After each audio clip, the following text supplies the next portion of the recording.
On March 16th every year, local people in the central province of Quảng Ngãi see a foreign man visit the Midline Massacre Monument in Tiếng Commune, Sơn Tịnh District.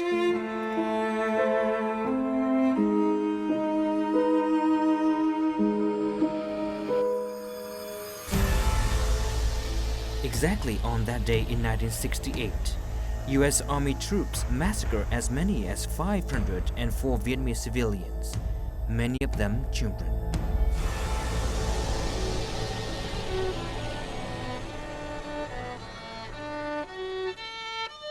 The man has played his own fiddle on that day every year for the past 24 years to commemorate the tragic event. He is trying to heal the wounds of war through his music and through his support to the marginalized communities in Quảng Ngãi province. Hello and welcome to Talk Vietnam. We're here at Sơn Mỹ Memorial in Tiếng Khe village of the South Central province of Quảng Ngãi.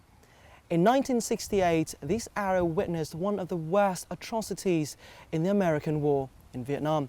And to our guest for today, Mike Bain, this place carries significant and profound meaning. Hi Mike, thank you very much for joining us on the show. Thank you for having me. Now, it is the 24th time that you've been here in Vietnam to do this. Who do you do it for and why? People think that I do this work only to help the people of Vietnam, but I'm doing it for myself too. I mean, I need to do this work. It fulfills a deep, almost spiritual need in me to do some small thing to make right the evil that we did here during the American War. Why did you decide to enlist and fight in Vietnam? For most American boys, and we were children, they believed they were fighting for democracy and against communism. But I came to please my father. All of my brothers and sisters and I had been abused by him, and yet I still wanted his love. And so I thought, if I go to war, then he will love me. If I'm wounded, then he will love me. Very, very sick idea, but I was a sick boy. What was the war like to you?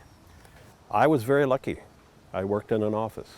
I worked in Cu Chi, in the headquarters of 25th Infantry Division. I mean, we still had many mortar and rocket attacks, but not the same thing as being in the jungle and shooting. So I never fired a weapon. I never saw a body. I was very lucky. So how did you come to realize that what you were doing was not what you thought it was? It took some years to overcome the effects of the abuse enough to finally begin to grow a moral backbone. And once that process started, I began to read and learn about why America went to war against the people of Vietnam, and finally concluded that I was wrong. In the summer of 1977, once I realized that I had been tricked to participate in evil. It's hard to describe what that does to a young man, because our government told us this was the right thing to do. Our churches were telling us. Our parents were telling us this was the right thing to do. And it wasn't. Who could I trust anymore? So I went to my mother's house the summer of 1977. I got my uniform, my medals, and threw them in the garbage. The next school year, I had been receiving government money to go to school because I was a veteran. I told the veterans representative, I'm no longer taking this money because it's covered in blood. If you could go back in time and change some of the things that you did, what would it be? What would you like to undo? If I could go back in time and change history, I would not have come to war. I greatly admire the American people, especially the boys my age, who refused to go to war because they knew it was evil, and instead who went to jail or fled to another country. They acted morally and correctly. But of course I can't go back in time.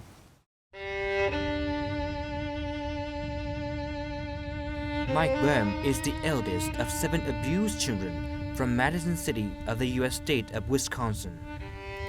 In 1966, he enlisted in the Army and 1 year later volunteered to go to Vietnam, motivated by a dark fantasy that he might get wounded and finally gain his father's approbation.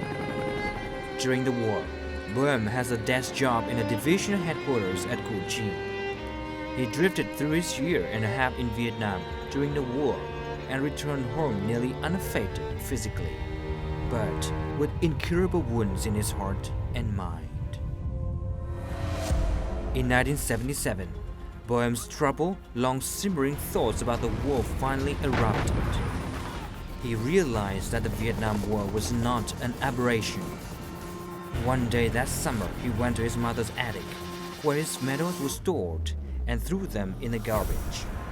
At the time, Boehm was enrolled in Madison Area Technical College. He informed the Veterans Affairs Office that the GI Bill was blood money and that he could no longer accept it.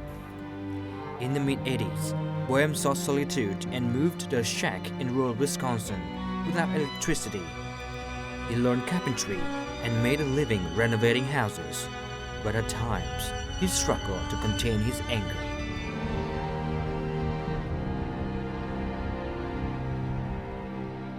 You had a period where you retreated from society. Can you tell us more about this and why? Why did that happen to you? In 1977, as I mentioned, I threw away my uniform medals, refused government money, but that was nothing, too little, too late. And I began reading more and more about American history, going all the way back to 1492. And I saw that the American War in Vietnam was exactly the same as what we had been doing for centuries, what we did to the Native American people when our European ancestors took over this country, what we did to African people to bring them to our country and become our slaves. And I could not live in my society with that knowledge. So I retreated and retreated until I ended up living in a shack, no plumbing, no electricity, for about 7 years. What did you think you achieved during that time, retreating from society? I think living in the shack for those 7 years, it was a healing time. It was a break away from my old life and preparation for the new life of doing humanitarian work in Vietnam. So I think it was a very good thing for me to live in that shack all those years. I was angry, of course, but on the other hand, it was a healing time. Can you describe this anger? What was it all about? What were you so upset about? I don't know why, but I feel these things very deeply. I have a strong moral sense now. And I believed in America. I believed we were the good guys. And to have that betrayed, everything I believed in, to have all that betrayed, it just made me so angry. I didn't even want to look at American people. I certainly did not want to be part of their culture. That's why it was so important to return in 1992, first time since the war. Because I had never dreamed it was possible to put bricks together in the context of evil, to actually do something good in the context of evil. It was a profound change in my life. I can do something good about this instead of just being angry. And so that changed my life forever. I've now been doing this work for a quarter of a century, and I'll do it as long as I'm breathing. When and how did you learn about the My Lai massacre? I learned about the My Lai massacre through the article in Life magazine that all Americans saw. It had a profound effect on our country, on the people of America, that, Americans are born and raised to believe we wear the white hats. We're the good guys. And then we see in photographs that our children did these horrible, evil things. It tore our country apart. So what did My Lai mean to you? Betrayal. Again, it goes back to that sense of betrayal, of what I thought it was supposed to be an American. And all of that together inside me, it was part of the reason I just couldn't take part in my culture anymore, my society. That's not me. They don't represent me and what I deeply believe in, my own moral sense. So, but I had nowhere to go with that. Only I knew what I rejected, which was America. Not America that is represented by our Constitution and our Bill of Rights, but the reality of America and what we did in Vietnam and have done all over the world. That was the real America to me, and I wanted no part of it. So that's why it was so important. 1992 was so important, because it showed me there is an alternative. There is some way to turn this evil into something good. I never dreamed that was possible.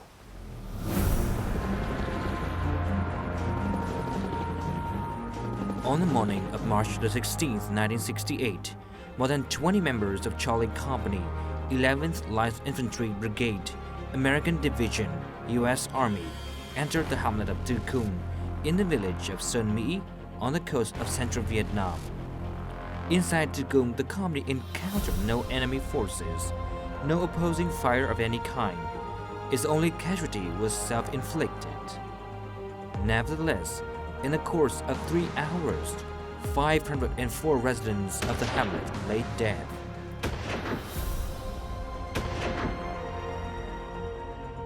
Those killed were predominantly women, old men, or small children. The incident prompted global outrage when it became public knowledge in November 1969. The My Lai massacre increased to some extent opposition to the U.S. involvement in the Vietnam War when the scope of killing and cover-up attempts were exposed. The massacre was later called the most shocking episode of the Vietnam War. So you mentioned that you first came back to Vietnam in 1992. Yeah. How did it feel to come back here? I remember being on the airplane flying from San Francisco, and we American veterans talked among ourselves about our fear of coming back. And in my mind, I could just envision this sea of uniforms when we landed in Tan Son Nhut.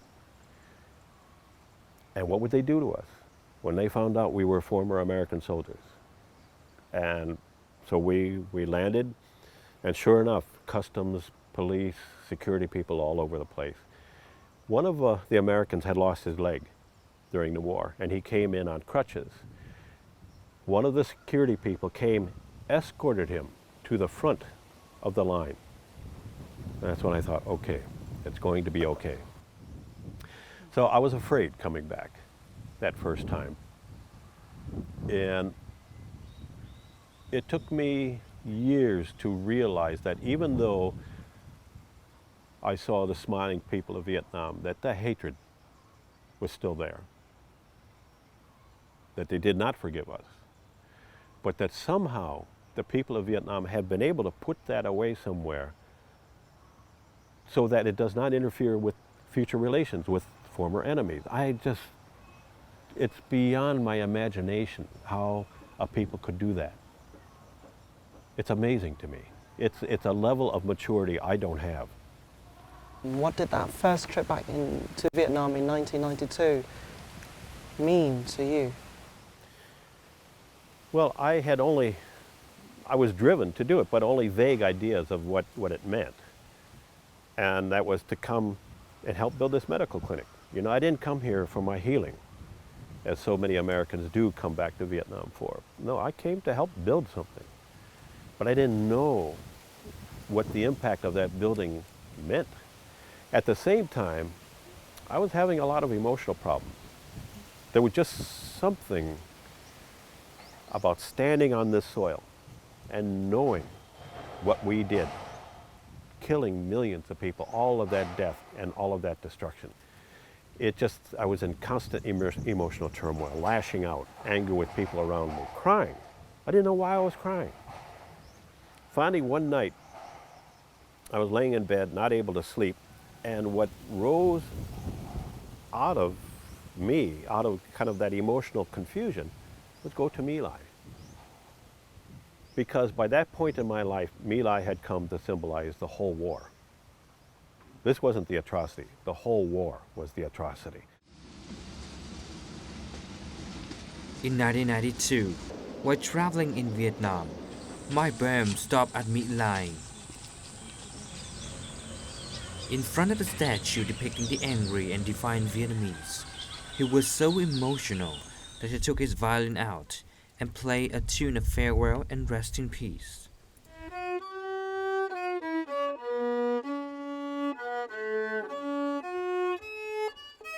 As he played, tears streamed down his face and those of his three companions. He then kept on returning to Vietnam every year on March the 16th to play his fiddle in front of a statue at Sơn Mỹ Memorial Site. Bohem's story also prompted director Trần Văn Thủy to make a famous documentary named The Sound of Violin in My Lai.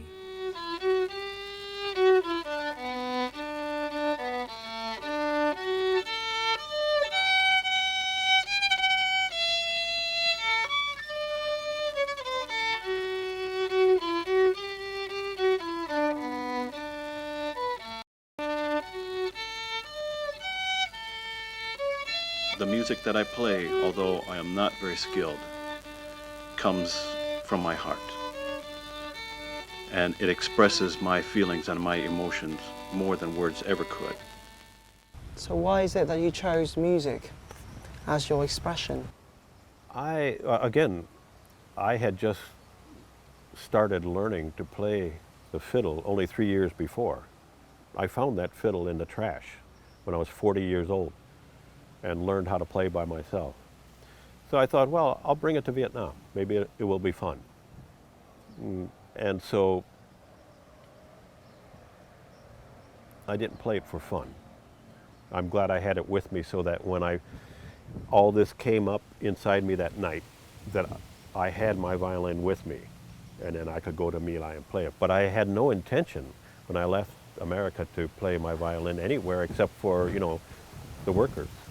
Now when I play my violin on March 16th every year, it expresses my grief for what happened in the past, but I also wish to convey my hope for the future, especially for the children of My Lai, that they have hope for the future. So it's the past and the present. So 24 years have passed now, and to manage to maintain doing this over and over and over again for 24 years. And do you plan to do this even further as well? Oh, yes. In fact, I told my mother last summer that I hope I can keep doing this for at least 10 more years. And my mother said, well, you'll be almost 80. Thank you, Ma. But yeah, as long as I have the physical strength, as long as I draw a breath, I want to keep doing this. There's nothing else worth living for except this work. What fuels you to keep doing it? It's this need inside me, this deep need for moral balance, for spiritual balance. Nothing else gives me that. So why have you chosen the pieces that you've chosen? A few months before I returned to Vietnam in early 1998, preparing for the 30-year anniversary, I brought my violin again, but just by coincidence, my girlfriend had given me the soundtrack for the Ken Burns Civil War series about the American Civil War. And I listened to some of the music, and it wasn't very interesting until the narrator started reading a letter by Captain Sullivan Ballou to his wife. And in the letter he says, he tells her how much he loves her, but how compelled he feels to go to war to preserve the Republic. And and at the same time, in the background, this music is playing called Ashokan Farewell. And I instantly thought about this as a musical bridge between our countries, because I thought, how many Vietnamese went to war to preserve their country? So that's why I chose that tune to play. Everything's okay. One thing my Bam often does when he returns to My Lai is to visit the survivors of the massacre living around the village. Mrs. Hati Kui, 91 years old, lost her mother, her 13-year-old daughter and 6-year-old son in that tragic event. She was alive due to lying among dead bodies. Hồi đó vườn đầu là có chiếc má ba, nó ba lên vậy, nó ba xuống vậy là nam vàng, chứ không biết đâu. Nó ba rồi cái rồi nó ngừng cái nó lên, lụng lên chảnh cái là canh nồng nó bén, tầm tỏa. Còn má ba nó đổ xuống, hết nhưng mà canh nồng rồi cái má ba nó đổ xuống, coi như là nó bén ghê gớm là nó bén cái. Đồng bồ không biết đâu chạy, không biết cái đồng nào nó hay. Bén một viên đỏ hắn chết lần hơi gì. Tội quá, con bò đó 13 tuổi.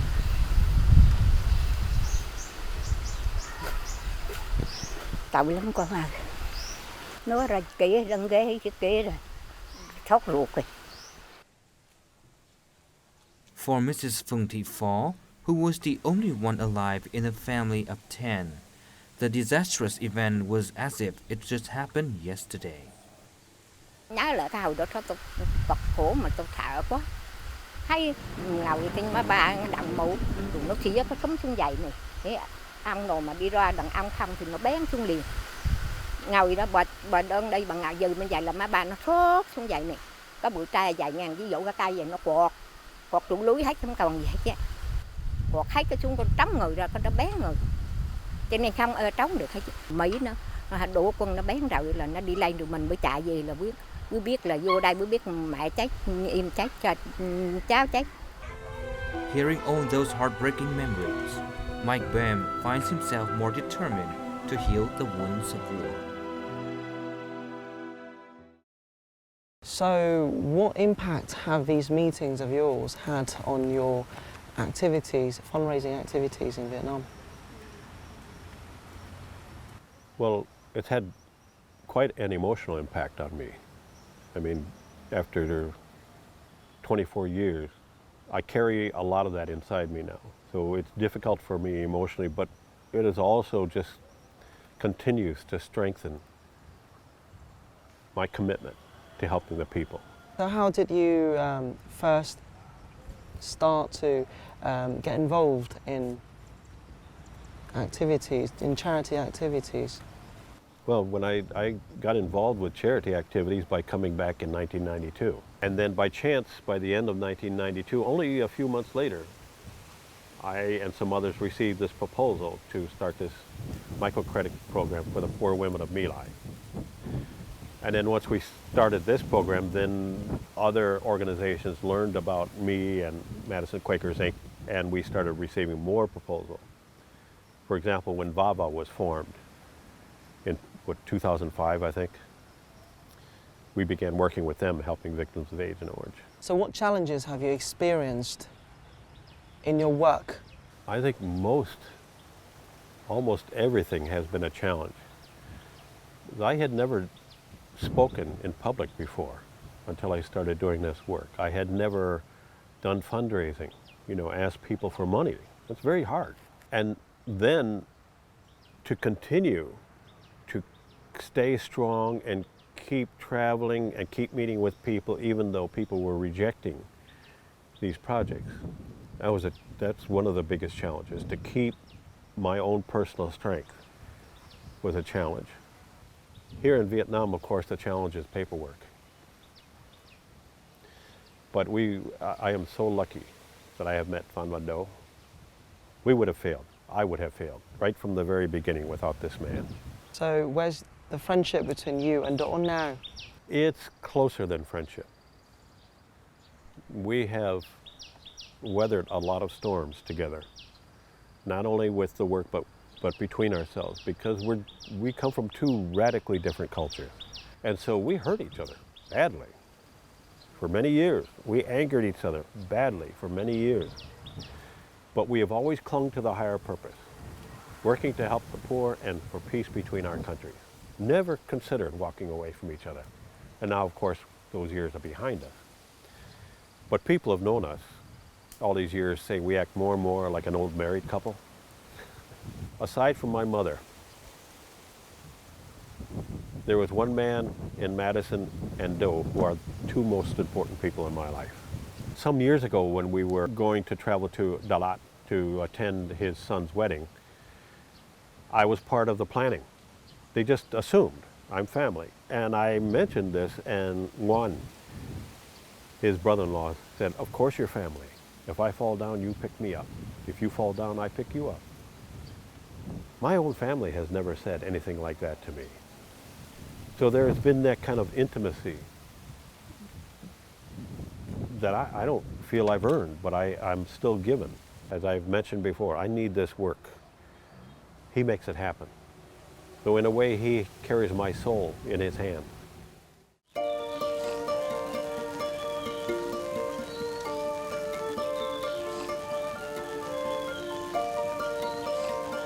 Phan Van Do has been working with My Bam since 1995.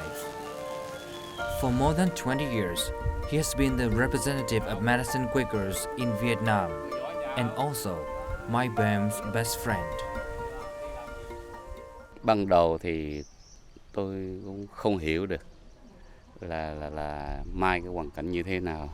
Nhưng mà khi tôi qua đấy mới thấy chứng kiến là tại sao là một người có tấm lòng như thế này, hy sinh hết cả cuộc sống cá nhân của mình để làm công việc từ thiện. Mai thuê nhà trọ diện tích khoảng 25 mét vuông, không có máy giặt, phải tự giặt tay, kể cả mùa đông cũng như mùa hè. Cái bếp hình như cái tủ lạnh hình như không có gì cả. Rồi không có người gọi là thân ở chung, ở một mình trong cái giường nhỏ thế. Thấy cũng khổ, rất khổ.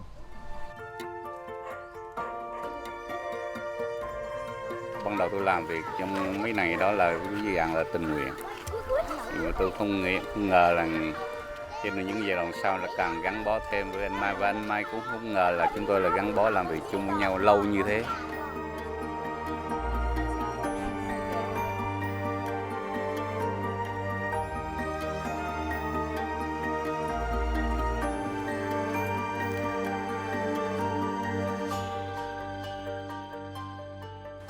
So I also found out that you did not only just do all these work in Vietnam, you also came back to the United States to raise some support and funds for the victims of the American war in Vietnam here. How have the other fellow veterans responded to your call? I used to get hate mail and hate emails. I think my younger brother symbolizes the feelings by many American veterans for the work I do. And he told me 12 or 13 years ago that what I'm doing is treason. And then I quote, he said, "If you love those fucking people so much, get out of America and move there." And he's never spoken to me since then, not for 12 or 13 years. Again, this comes back from the combat that he was in during the war. This has so much hatred now. By far, the main reaction is no reaction. Just ignoring us completely, not responding at all. So, having been knocked down so many times like that, how do you keep yourself back up and doing the work that you're doing? You know, I don't know. Seriously. I'm not being humble, I'm not being shy. I just keep going because every direction I have tried to take to try to find funding, I have just run into a wall over and over and over again. But I believe completely that this is the right thing to do. I'll keep doing this until I take my last breath, as long as I have the physical ability and the mental ability. My Bam is the driving force behind Madison Quakers, a small non-profit organization based in Madison. which has given out more than 3,000 microloans to the women of My Lai and 14 other villages in impoverished Quảng Ngãi province. Thanks to My Bom's support, many local women have a better life. Anh người nước ngoài đây là khách, nhưng mà ảnh là người giúp đỡ hỗ trợ vốn để cho chị làm ăn sản xuất á. Chị rất biết ơn những người mà đã giúp đỡ cho chị làm được cái nhà này. Every year, My Bam always goes to Vietnam on International Women's Day, March the 8th, to attend events held by the Women's Union of Quảng Ngãi Province, because he's an ordinary member of this organization. Từ khi mà chúng tôi biết về ông Mai này thì phải nói là ông là một cái người mà luôn luôn gần gũi với chị em phụ nữ và lại có một cái rất là cảm thông chia sẻ đối với phụ nữ nghèo. Cái tình cảm của ông nó khác lắm. Nó không phải là như những người khác mà chỉ thăm một cách đơn giản qua loa, mà đối với ông Mai này ông lại có một cái ông thăm hỏi rất là cụ thể, và thậm chí có những cái việc làm gì đó thì ông lại rất là chăm chú ý xem là cái hoạt động phát triển kinh tế của chị em như thế nào. Tức là nó bằng cái tình cảm thực sự. Có những trường hợp cũng xúc động và cũng rơi nước mắt với những cái hoàn cảnh đó. The group has also built 3 large elementary schools and more than 100 compassion houses, cement and brick structures meant to replace the mud huts of some of the area's poorest residents. In recent years, the group have been drilling water in the mountains for ethnic people as well. Chúng tôi rất trân trọng những đồng tiền mà anh Mai quyên góp tại những người bạn cá nhân ở bên Mỹ, và chúng tôi cũng dành tất cả những đồng tiền đó theo đề nghị của địa phương. Tùy theo đề nghị địa phương chúng tôi đáp ứng được cái nào, đáp ứng được đấy. Thì có khả năng đồng tiền chúng tôi biết là càng ngày nó càng khó. Và chúng tôi không biết là đến cái lúc nào còn có thể làm việc được nữa, nhưng mà được bao nhiêu hay bao nhiêu. So your work has changed the lives of many local Vietnamese here.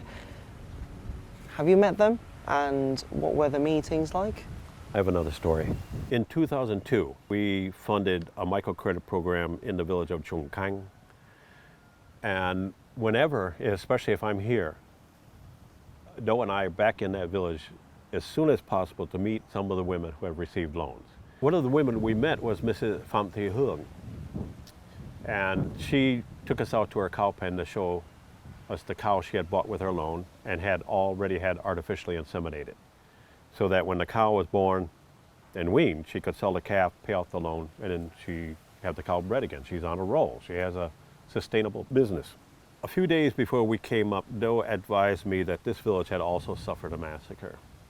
It was by a unit from the Americal Division, but not the same one that committed the massacre at My Lai. So when she was finished talking about her cow, Doe asked her, has she been there the day of the massacre? And I saw as she responded in Vietnamese, and then she just broke down. I mean, just sobbing, Doe translated. She said that yes, she had survived, of course, but that her aunt and 2 of her children were killed. Well, the massacre at My Lai was begun and over with in 4 hours. The massacre at Trung Cang, Hunting Dong, took place over a period of 2 days. We spent a fair amount of time with her that day, and she would respond to questions, but I looked in her eyes and they were flat. They were just lifeless. And I thought she died inside when her children were killed. But I was wrong, because 2 years later, Doe and I are back in Trung Cang, and she's a different woman. I mean, I have this photo of her and Mrs. Yu, at the time chairwoman of the Village Women's Union. They were hugging each other and giggling. And I took the photo today because I wasn't sure this is the same woman. She was vibrant. She was smiling and laughing, and she grabbed me by the arm to take me to see other women who had received loans. Once money started coming in through the sale of calves, that crushing burden of poverty she was living under lifted enough where she could begin to heal. 2 years later, 4 years after we first met her, she had a new home. From a mud hut, 4 years later, she had a new home And from one cow 4 years before, she then had 5 cows and 3 water buffalo. Her story, I mean, I can never forget, because I thought that's it for her. She's going to live out the rest of her life dead inside, but that she came back to life.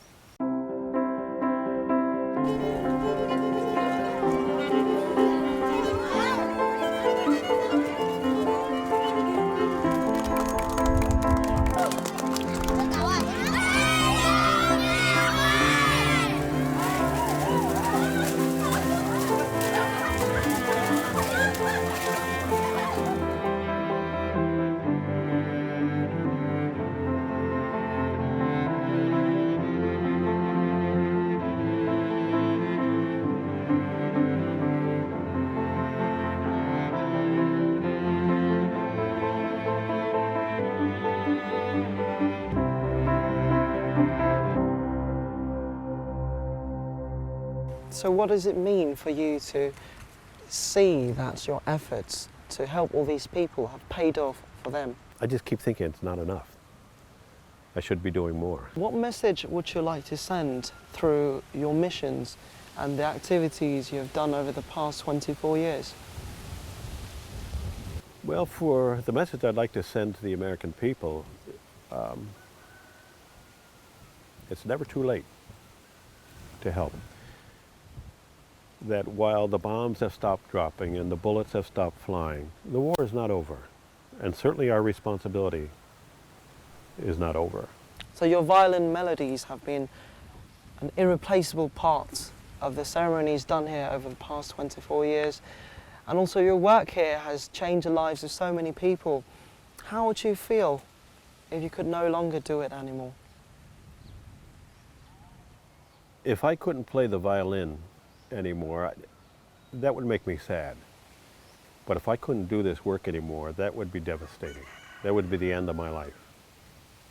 I mean, I would continue living, but that would be the end of any purpose in my life. Well, we certainly hope that people after this show will listen to your call and understand the meaning and the purpose behind that. And thank you very much for joining our show. Well, thank you very much for having me. We hope that this talk has not only helped me, but also you to understand more about the value of peace and the prices that one has to pay to find it.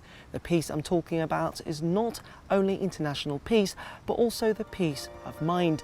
Thanks for watching this edition of Talk Vietnam. I'm Michael Liu, and until next time.